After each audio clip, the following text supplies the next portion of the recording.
So let's be honest, if you were launching a movement to shake up the world and you were doing so in a relatively small town, you probably wouldn't start by recruiting the most hated guy in town, right? You'd want someone popular, well connected, maybe even a little squeaky clean, but that's exactly what Jesus does. What's up, everybody? I'm Tyson Putthoff, and this is Scene 8 of the JesusX30 Challenge.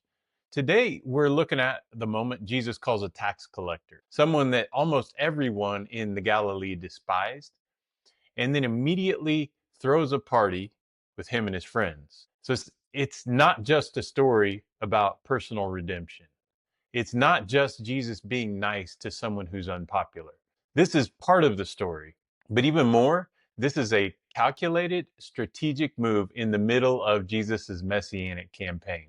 His campaign, as we saw in the last episode, that is aimed at unseating the powers of sin and death in the spiritual realm and confronting their proxies here on earth, which in Jesus's day would be Rome, and since then would be every other earthly empire that uses fear and greed and control to run human society.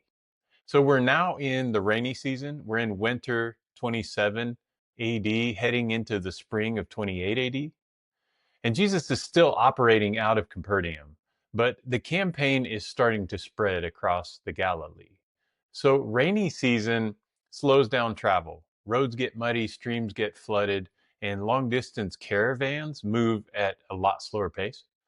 But that also means that a lot of the local tradesmen, fishermen, farmers, builders are less busy. And when people aren't working sunrise to sunset, they're available to listen, to attend synagogue, to socialize in the marketplace, and gossip. Jesus knows this, and he knows that this is the perfect moment to start making bolder and bigger moves in front of larger crowds and more talkative crowds. And in calling a tax collector, Jesus knew that this was a move that was guaranteed to stir the pot. So let's start with the moment itself. Jesus walks past a tax booth and calls Matthew, also known as Levi, to follow him. Now, if you grew up hearing this story, Jesus' calling of Matthew or calling of Levi, the tax collector, if you grew up hearing it, it's typically taught as Jesus meeting another sinner. And this is just another instance in which Jesus calls someone who doesn't deserve access to God, right? Because tax collectors were evil and they were bad people and they were of the world and they don't deserve to meet God the way Jesus invites them in. But in the first century, this was a political scandal. Matthew worked for Rome. His job was actually to collect tolls and tariffs on goods moving along trade routes. And remember that Capernaum was a bustling little town on a major trade route in the Galilee. And Matthew's job was to tax the trades coming through. Tax collectors were notorious for padding the bill, too. They charged extra and they kept the surplus. And it was okay. Rome didn't care as long as they got their money, their taxes. And obviously, the local communities that were taxed under this system absolutely hated it. And so they hated the tax collectors for doing so. Tax collectors were seen as collaborators with the enemy. Imagine someone in your town working openly for an occupying army, skimming money off of your neighbors to fund that army, and then living comfortably while the rest of you scrape by. That's how people saw Matthew. In other words, Matthew wasn't just disliked. He wasn't just a sinner that Jesus had mercy on and said, hey, you have been kicked out of your friend group because you've done some bad things and I'm going to invite you back to God. That's not what's going on here. Matthew was disliked because he was a symbol of the entire corrupt system that people wanted God to come in and overthrow. And yet Jesus stops, he looks at Matthew and he says, hey, follow me. He doesn't negotiate, he doesn't go home and think about it apparently. He gets up, he leaves his booth, and he follows Jesus. And again, this is not just a spiritual turning point. This is a political and a social shift. By recruiting Matthew, Jesus gains someone in his inner circle who understands Rome's economic machinery from the inside. Matthew would have known the networks of trade, the flow of goods, the local and imperial offices who profited from them. He would have had connections to people in power, connections that could slow down opposition, or at the very least, keep Jesus informed about who was watching him and why. That's the strategic layer here. Remember, Jesus is building a movement, and Jesus knows that he has to be strategic in order to secure his movement before he goes to the cross. So there's a strategy to whom he calls, as much as there's genuine mercy, genuine grace, genuine extension of God's presence to those people, and genuine healings, genuine concern for the well-being of people. But he also knows that there's strategy involved. To build his movement strategically, Jesus knows that he needs more than preachers. He needs more than just religious folk and worshipers. He needs more than miracle workers. He needs people who know how the system works. And Matthew is perfect for this role. And then comes the dinner party.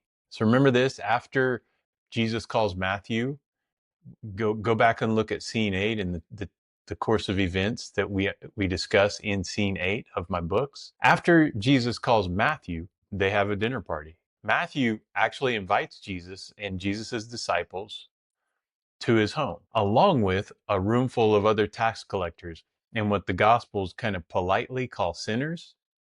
In the social code of the day, eating with someone was a public statement of approval. You didn't just share food. You didn't just go to dinner randomly and haphazardly with people. In the ancient Mediterranean world, table fellowship is what we call it, was a really big deal. Meals weren't just about eating. They were about identity. Who you ate with signaled who you belonged to. So stepping back, if you're reading the Gospels, or really if you're reading anywhere in the Hebrew Bible or Old Testament, all the way through the New Testament, whenever you hear about eating and meals and you read events in the Gospels in which Jesus is eating with someone, there's always more going on than just the meal. Who you ate with signaled who you belonged to. So Pharisees and other religious leaders often kept their dinner tables as what we might call a purity zone. They only invited those who met their standards of law keeping, social standing, political status, economic status. But Jesus takes the opposite approach. His table becomes a place where outsiders are actually brought inside. So it's no wonder the leaders pull some of Jesus's followers aside and ask him, "Why does your teacher eat with tax collectors and sinners?" in Mark 2. Jesus hears them and he responds with the line that it's kind of become one of the clearest mission statements in the Gospels. He says in Mark 2, "It's not the healthy who need a doctor, but the sick. I haven't come to call the righteous, but sinners." This isn't just a warm sentiment. It's a public challenge. Jesus is forcing everyone to decide what kind of God they believe in. Okay? Listen closely. He's putting people in a position to decide, what do I believe about God? Is God a God who protects the boundaries and keeps people out? Or is God a God who tears down those boundaries and invites people in? This move with Matthew comes in the middle of a stretch where Jesus is consistently reaching for people that others avoided. So earlier in this same season, he heals a man with leprosy. In our context, leper is almost kind of a metaphor. We've heard so many stories in popular culture and just general ideas about Jesus healing the lepers. But in the first century world, this was a lived reality of exclusion. Skin diseases literally made you ritually unclean under the law of Moses, according to Leviticus 13:14, which meant a lot of things. You couldn't enter the temple. Often you couldn't even live inside the town walls. You were cut off from worship, community life, familial ties were strained and possibly to the point where they were cut off. So when Jesus touches and heals this man, this leper, in this other scene, he doesn't just restore his health, he restores his place in society. And he does it in a way where everyone can see, in a way that makes everyone watching question the rules that kept this man out in the first place. I think we need to pause for a second here, because sometimes we read these stories through a purely religious lens and we miss how actually disruptive they are. In Jesus' world, the Torah wasn't just a set of spiritual teachings. Okay, this is kind of a Christianized approach to the Old Testament law. the Levitical law. The Torah wasn't just this religious thing. It was the law of the land. Leviticus, Deuteronomy, Exodus.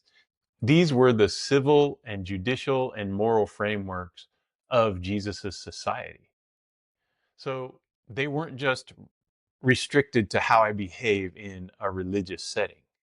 These were how I behave in the world. These were actual laws. So when Jesus challenges or reinterprets these laws, he's not just pushing back on what we call legalism in a modern kind of churchy sense. He's confronting the governing authorities of his people. He's calling out the very system that claimed the right to decide who was in and who was out. He's not just challenging religious laws or spiritual laws or things that pertain to what I feel in my heart or think in my head. Jesus is challenging the laws of the land. And it's that combination, his talk about God's kingdom and his criticism of how the law was being used, and his announcement of an economic and social jubilee that turns him from just another interesting teacher and a really clever rabbi into an existential threat.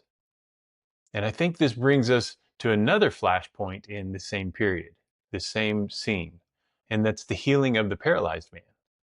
Remember the story, and it's also in Mark 2, of the gathering at which Jesus is teaching, and he's so surrounded, he's inside the house, and he is so surrounded by people that the friends of the man who is paralyzed can't get the paralyzed man in to see Jesus. So they go up on the top of the roof, they tear through the roof, and they lower him down in front of Jesus. And before Jesus actually heals him physically, remember what Jesus says? Mark 2:5, Jesus says, "Your sins are forgiven." So that statement is a powerful statement, and it's enough to start a riot in a room full of religious lawyers. So forgiving sins wasn't just a spiritual act. It was something only God had the authority to do. And if Jesus could do it, that meant the entire priestly system was no longer the only bridge between God and humanity.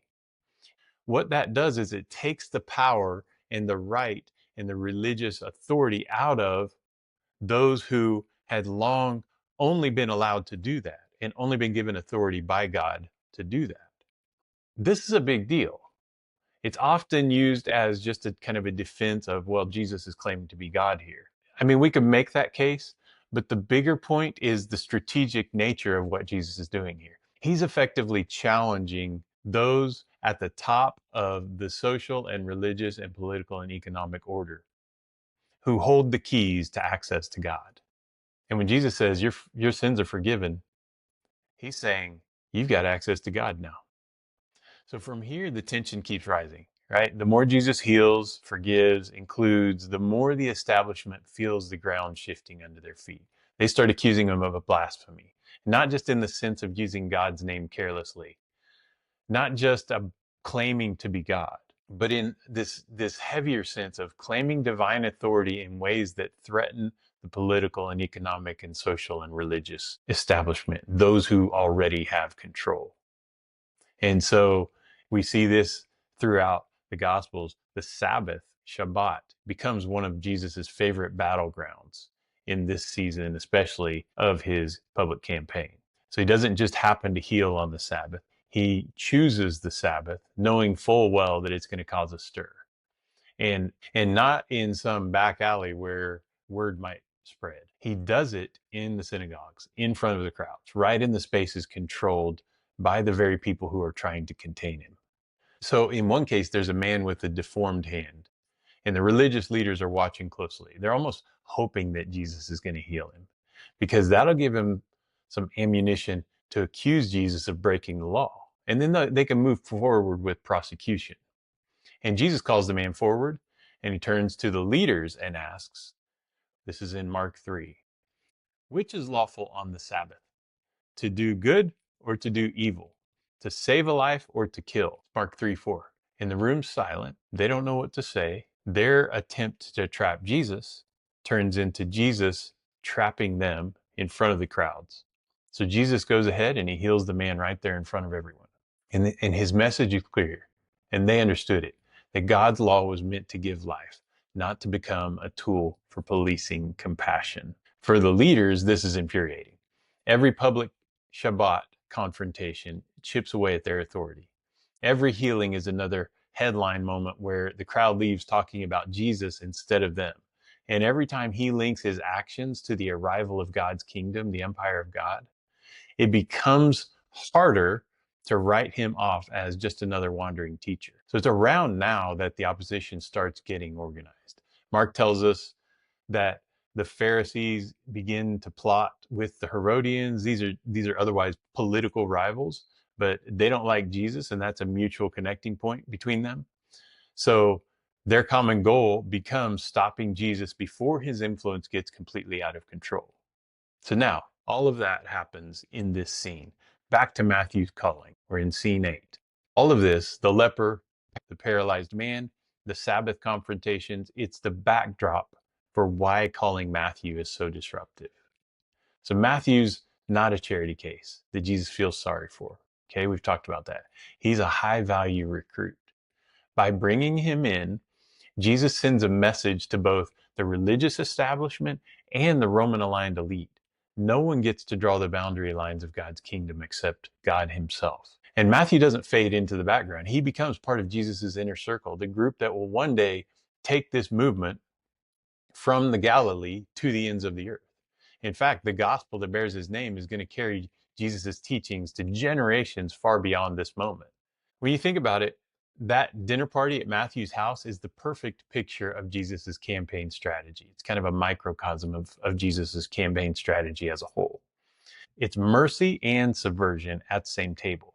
It's compassion for the outsider, and it's a tactical use of relationships to give the movement room to grow.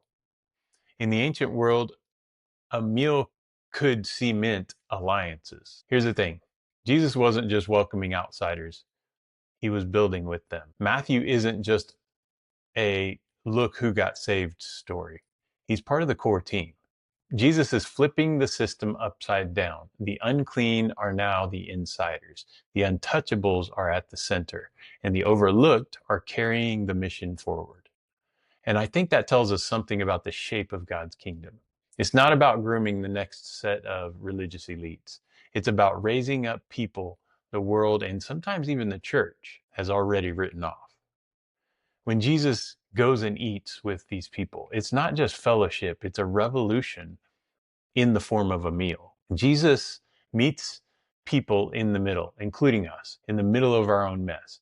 But he doesn't just pull us out, he pulls us in, okay, into his mission, into his movement, into his strategy. And that means that when he shows compassion to you, he's also recognizing something strategic in you. Remember, this is a genuine moment of compassion. Jesus genuinely heals people, genuinely lifts people up, genuinely welcomes people into God's kingdom, but he's also doing so strategically. Because in every person who enters God's kingdom, Jesus sees potential. And so when he shows you and me compassion, he's also recognizing something in us strategically, something in your experiences, your skills, or even your mistakes that have uniquely shaped you to offer something valuable in the advancement of God's kingdom. Matthew's skill set wasn't religious. He wasn't a rabbi. He wasn't a thinker. He wasn't a teacher. Matthew's skill set was administrative, financial. He was connected to systems most people didn't understand. And Jesus redeems it for his kingdom. And I know a lot of us feel like spiritual outsiders, or that we've been kind of sidelined by our Christian culture. But I think Matthew's story sort of subverts that narrative. Jesus doesn't need you to get cleaned up first. He calls you now. He didn't go and tell Matthew, hey, Matthew, you need to resign. You need to mend all of the bridges that you've burned. You need to go and repay. You need to do this or that. He just says, come follow me.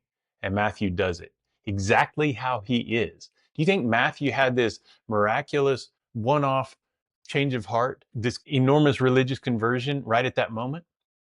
According to the text, we can't say that he did. But what we can say is in the condition that he was in at the moment Jesus called him, he went and followed. And I think if you follow him, not just believing a few ideas about him, but actually altering the shape of your life to move with him. He sends you out as part of his active campaign, and it starts at the moment he calls you. You're not just saved for later until you get things cleaned up. You're sent for now. You're part of a movement that's still overturning the old orders and planting outposts of God's reign in ordinary places. So in the early 1800s, William Wilberforce, cool name. A lot of you know that name. If you don't, he became the face of the fight to abolish the British slave trade. So he was a big deal. But what a lot of people don't realize is that Wilberforce didn't do it alone. He had a circle of friends and allies who were as unlikely a reform team as you could imagine. They called them the Clapham Circle, named after the neighborhood where many of them lived in the UK. This group included fellow politicians, writers, business leaders, pastors, and even former enslaved people. Some were respected members of parliament. Others were social outsiders who had seen injustice firsthand and wanted to do something about it. And Wilberforce knew he needed all of them. He needed the insiders who could navigate political systems. He needed the outsiders who lived the pain of those systems and could speak with moral authority because they had seen it firsthand. And together, this group pushed forward for decades. It took a long time against overwhelming resistance from people in power who were making a fortune off of slavery. In 1807, the British Parliament finally voted to abolish the slave trade. A victory that never would have happened if Wilberforce had only surrounded himself with acceptable voices, with cleaned up people, with people just like him. I think this is a good picture of Matthew's dinner table and more broadly of Jesus building a movement where the respected and the rejected sit side by side for the sake of the kingdom. I know this isn't an easy concept to accept, especially if you carry these deep-seated negative views of yourself or a low sense of worth, which we all struggle with, but some of us struggle with it even more. It can feel almost impossible to picture yourself as a Matthew, can't it? Someone with a messy past and maybe even a not so great present. You're still a mess. Someone whom Jesus is actually inviting to play an essential role in his movement. I joke sometimes that I have 3 YouTube subscribers, 2 of which are probably me from old accounts I can't access anymore, and I don't know who the third is. If you're looking at raw numbers, I'm not in influencer territory. And I don't have any grandiose claims of being a social media influencer or New York Times bestselling author. I just don't. Those things don't motivate me. If I ever am, I've got to stop giving books away for free. Still, I'll be honest, I struggle on a daily basis with seeing the reality of my past, of my insecurities, my lowly social media presence and fame, my inadequacies, reconciling all of that with pastors or friends or mentors or influencers saying, yeah, God's called you to do great things in the kingdom. I struggle with all of that daily. But here's what I've learned. God doesn't measure influence the way we do. More than once, I've gotten a message from someone, sometimes in another state, sometimes in another part of the world, who stumbled across a video of mine or a book of mine and said, you know what, that was exactly what I needed to hear today. And you know what? Maybe they move on. The next day, they're back on to something else. And that's fine. Because at least for that moment, God was able to use something that I've done to help someone that I don't even know. Or I get an email from a student. I have the privilege of teaching courses on religion and Bible and Jesus and ancient stuff at a large public university with some amazing people. And that student says, hey, thank you for teaching this or that subject and not being judgmental or abrasive about it. And then they tell me that they grew up in an extremely conservative home in which they were not allowed to ask questions and they were not allowed to think critically or analytically about the theological points that were put upon them. And it just caused them not to understand why God would be so harsh with them if all they wanted to do was know more about it. And that's when I remember that Jesus launched his movement out of Capernaum, not Jerusalem. And he started with fishermen and tax collectors and people with no platform. Why call a tax collector? Because Jesus was serious about flipping the world's power structures. And he started by rewriting the guest list. The challenge, I think, for us is simple to say, but hard to live. The question, I think, is who's on your guest list? Who's on my guest list? Who would the respectable religious crowd in your world frown at if they saw you eating with them? Are you willing not only to welcome them, but to build with them? And maybe even more personal, are you willing to see yourself as Matthew? Someone Jesus sees not only with compassion, but with strategy. Someone whose life, your past and your present, can be turned into a tool for building the kingdom right where you are. Leku Mod, go and learn. Come back for scene 9 of the JesusX30 challenge.